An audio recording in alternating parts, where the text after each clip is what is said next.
بسم اللہ الرحمن الرحیم۔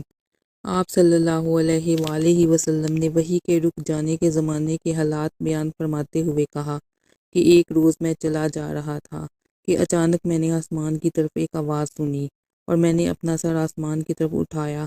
کیا دیکھتا ہوں کہ وہی فرشتہ جو میرے پاس غار حرا میں آیا تھا وہ آسمان و زمین کے بیچ میں ایک کرسی پر بیٹھا ہوا ہے۔ میں اس سے ڈر گیا اور گھر آنے پر میں نے پھر کمبل اوڑھنے کی خواہش ظاہر کی۔ اس وقت اللہ پاک کی طرف سے یہ آیات نازل ہوئیں: اے لحاف اوڑھ کر لیٹنے والے، اٹھ کھڑا ہو، لوگوں کو عذاب الہی سے ڈرا اور اپنے رب کی بڑائی بیان کر اور اپنے کپڑوں کو پاک صاف رکھ اور گندگی سے دور رہ۔ اس کے بعد وحی تیزی کے ساتھ پے در پے آنے لگی۔ اس حدیث کو یحییٰ بن بکیر کے علاوہ لیث بن سعد سے عبداللہ بن یوسف اور ابو صالح نے بھی روایت کیا ہے، اور عقیل کے علاوہ زہری سے حلال بن روات نے بھی روایت کیا ہے۔